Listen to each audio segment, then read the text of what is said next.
Good evening. Good evening. So first of all, I would like to congratulate Tenzin Norzom for her accomplishment. And today I was asked to, as it says, words of wisdom. But I don't have any words of wisdom to part with. And when I was approached to give this talk, so I was a bit hesitant as well as reluctant, because this is occasion that we all know as a celebration where we want to party, not listen to a boring talk. But then, yeah, as Sherab mentioned, that he wanted to make it different.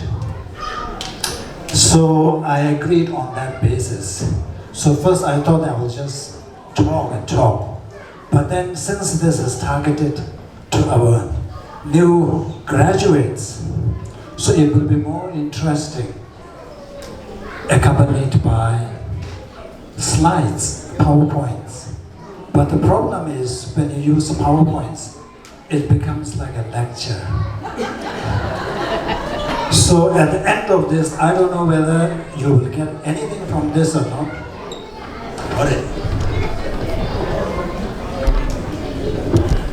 Whether you will be getting anything out of this, I don't know. But definitely, you will remember me for ruining your party. So anyway, I wanted to begin with this question.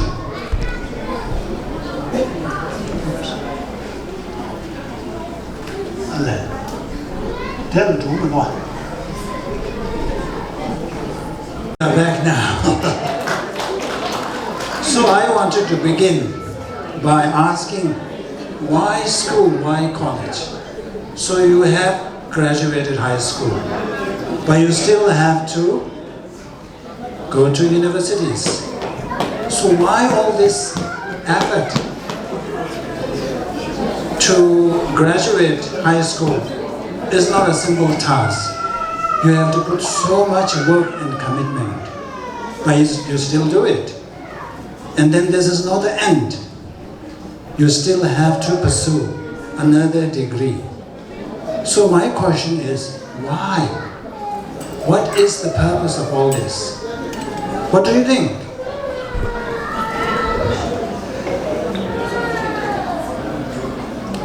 So this is what His Holiness says. I believe that the very purpose of life is to be happy, because no matter whatever we call it, deep down we want happiness. We don't want to suffer. We believe that having degree, having all these academic achievements will provide us, will help us or ensure the purpose of life, which is to be happy. But what do you think? With your degree, is there a guarantee that you will have a happy life? You may think that, oh, with a degree, I can earn a high earning job. With that, I can make a lot of money. Then I will be happy. You may also want to think that, or maybe with a degree, I can become popular, I can become famous. With that kind of fame and limelight, I will be happy. Maybe with my degree, I'll be able to acquire power and status. Maybe that will guarantee me happiness. Is that the case? That's what His Holiness says. Since we are not solely material creatures, it is a mistake to place all our hopes for happiness on external development alone. So we think that by changing external conditions, we can ensure happiness. But His Holiness says that that is not the case. We know of rich people We cannot say for guarantee that all the wealthy people are really happy. I always tell others that if you compare, if there is device to measure happiness, and if you use that device to measure the level of happiness of a poor monk back in monastery and a billionaire, I believe that happiness measurement, they will be stark, markedly different. I believe that monks will score higher in the happiness points. So this suggests that it's not the wealth that can guarantee us. And also fame. We know of so many unhappy celebrities. How many celebrities commit suicide? How many famous people are addicted to all kinds of drugs? Why? If they are so happy, why do they need to resort to these things, to drugs, even to commit suicide? That again suggests that fame and status cannot guarantee happiness. Then the question arises, so then what? What guarantees the lasting happiness? His Holiness says that the key is to develop inner peace. Happiness has to come from within. But I'm not undermining your achievement. It is good. You need to have that achievement as well. You need to have academic achievements or excellence. But parallel to that, we need to develop what is called inner peace. Otherwise, what will happen is, you may think that life is about getting to the top of the rat race. You may, once you graduate, you will look for a job, and then you are in that rat race. Even you are very successful at that, even you are able to get to the top of that race, you are still just a rat. So whether you are up there or down there, you are still a rat. So we don't want to be a rat, isn't it? So that's why, look at this picture. You see at the podium, or what do you call that? One who is standing on the first position. There is another one who is sitting on the third. But who do you think is happier? The one who is standing on the third position, he seems happier.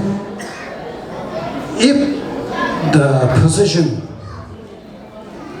determines the happiness, this one should be happier, but it's not the case. And this is my favorite. Many of you might have seen this. Look at this. Who says that you need to be, in order to be happy, in order to enjoy from taking selfie, you need an iPhone? Look at this. They are having a great time. All this suggests that happiness is a state of mind. So if you are able to develop these inner qualities, then no matter wherever you are, whatever status you are in, you will be happy. So now the question is, how do we develop that kind of quality? There are many qualities. But today I'm going to focus only on one, which is like the mantra of His Holiness. Whenever His Holiness gives teachings, he always repeats this, he always mentions this, which is too much self-centered thinking, which is about being kind, having this interest of others, having concern for others, being warm-hearted, So he says, the reason why we need to be kind, we need to be concerned about others, is that too much self-centered thinking is the source of suffering. When you think deeply, when you examine all the problems, when you analyze all this, you will find that deep down, it is the self-interest. It is that self-centeredness, this attitude. Self-centered attitude is all the time the culprit, is the root cause of all our problems. So if we want to be free from all these problems, so then it is wise, or it is appropriate, it is the right thing to really tackle that source of suffering or the problem. So, a compassionate concern for others' well-being is source of happiness. On the other hand, when we care about others, then what happens is we become happy. Even you try to push away happiness, when you have at your heart the welfare of others, if you are kind, then you will automatically be happier. I think you can relate from your own experiences. In your class, in your school, people like or love a person who is kind, who is always there to listen to you, who is always there to provide help to you. Don't you like that person? So this shows that kindness is so important if we want to lead a happy life. So just to illustrate the point, let's just watch this clip. It may be fictional, but I think there is some truth in that.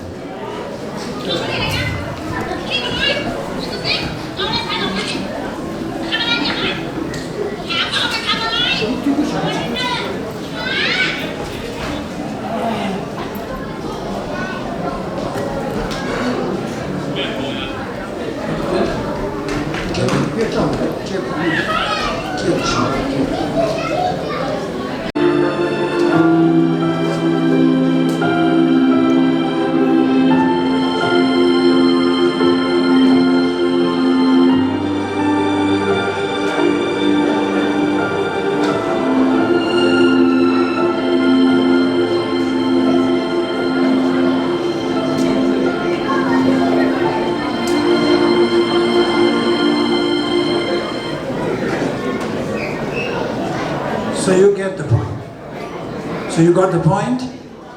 So this is the story about this food seller who runs a restaurant, and then this young boy, he was there and he stole a packet of food or money, is it?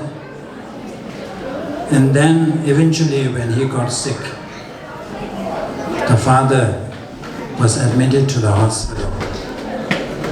And then, of course, the medical bill is too much.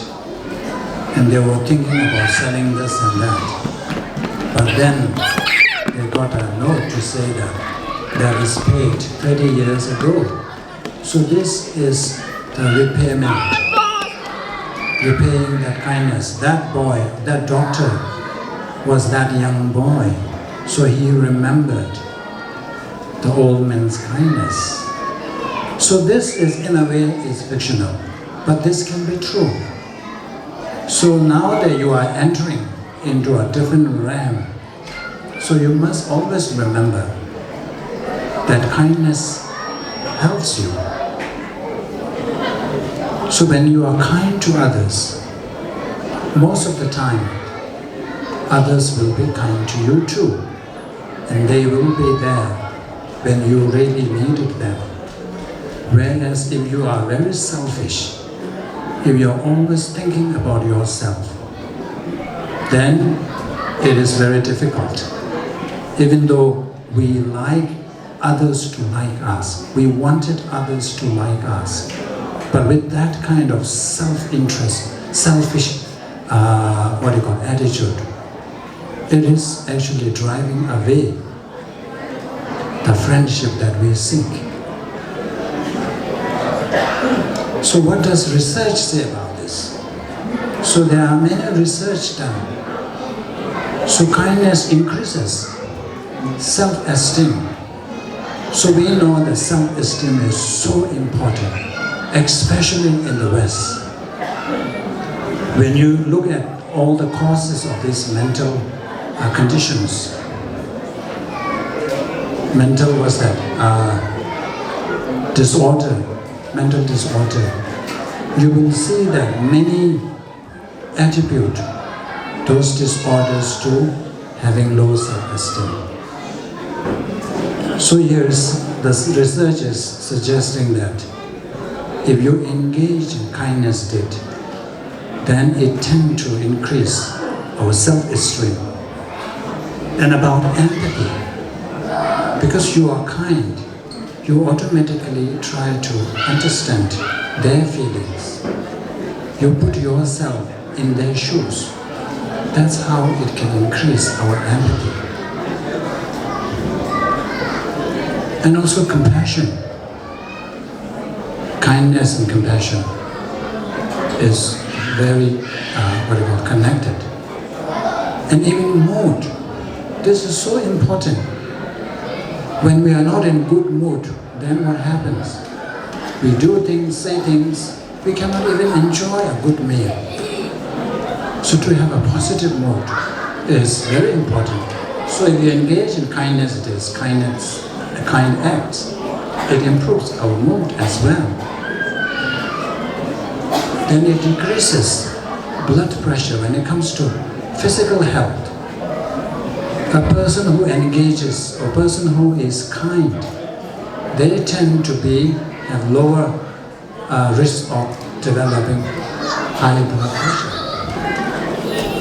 And then stress. Stress is one of the leading cause of sicknesses and also death and mental disorders. So research shows that kindness is strongly correlated to a reduction of stress. So in short, in summary, this is what it says. Kindness makes you happy. That's what we all say. And happiness makes you kind. So I won't go into the detail of this experiment because, And then as I mentioned about stress, how does it work? What is the underlying mechanism?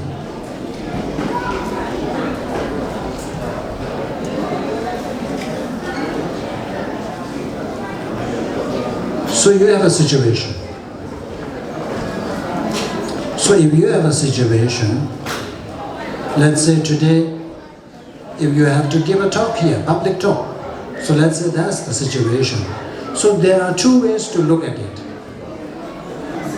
One way to look at it is like, oh, it's a threat. You look at it as something you don't want to do. Whereas another way to look at it as a challenge. This is an opportunity for me to express myself, to share my knowledge. So depending on these two appraisal of the situation, you get two different results or consequences. So we all need stress. Certain degree of stress is good. Without a certain degree of stress, we cannot function. But too much of stress is bad.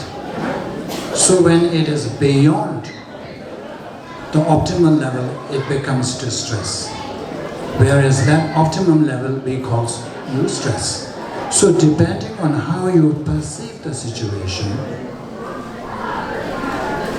then it determines whether it becomes a distress or eustress. So this again stress the point that happiness is about state of mind.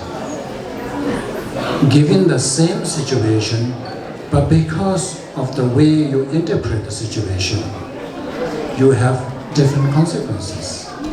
So let's say if you have this kind-heartedness, this attitude of helping others, you are really concerned about helping others. If you have that kind of attitude, so what happens is, when you come across, when you encounter any difficult situation, you will able to transform that into eustress rather than becoming distress. Because you look at it as your opportunity.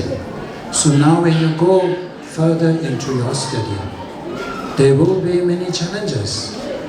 So when you come across, when you encounter these challenges, instead of looking at it, oh, it's so difficult, why me, all this kind of question, you say, wow, I'm so lucky, I'm so fortunate to have this opportunity to do this degree. This is an opportunity for me, great opportunity for me. There are many people who do not have this kind of opportunity. So when you see it as an opportunity, as a challenge, then no matter what the challenges are, you will be able to cope. It won't become stress. Instead, it will propel you to do more, and then eventually will be able to overcome that situation, that difficulty.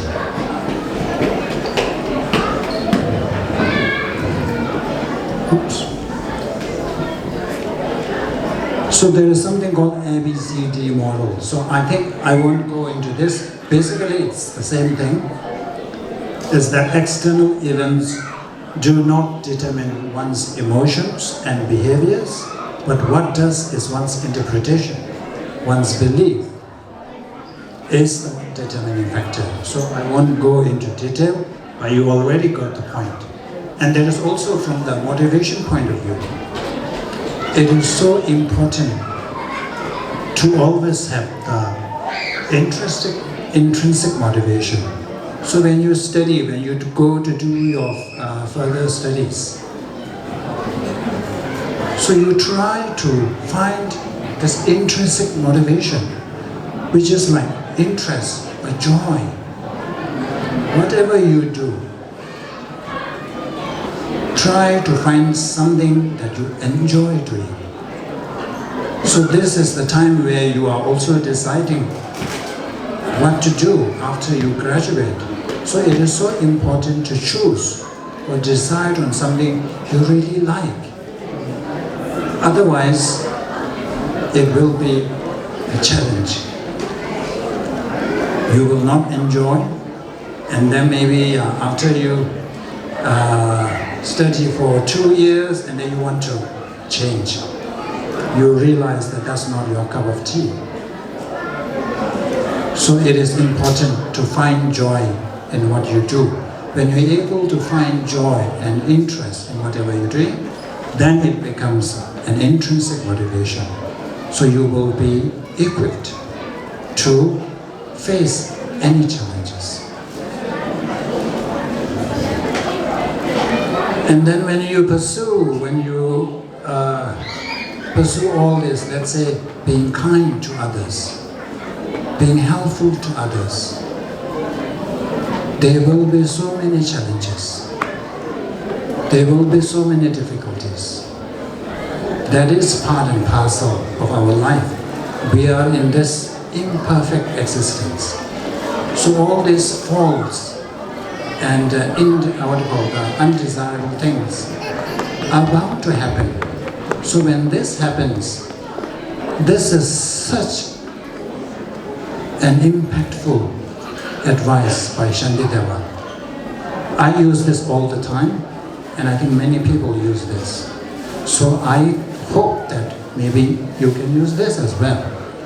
Why be unhappy about something if it can be remedied? And what is the use of being unhappy about something if it cannot be remedied? So look at this. You have a problem. You ask yourself, can we do something about it? Can I do something about this? If the answer is yes, then why be unhappy? Since there is a solution, you go and find that solution. And if the problem, say, if you cannot do anything about it, so you come up, you encounter a problem, and then you think about it, can I do something about it? If the answer is no, then what is the point? So in summary, His Holiness said that be kind whenever possible. It is always possible. That's what His Holiness says. So I hope you find some relevance and some helpful tips. So thank you so much, and I wish you all the best in your future endeavors. Thank you.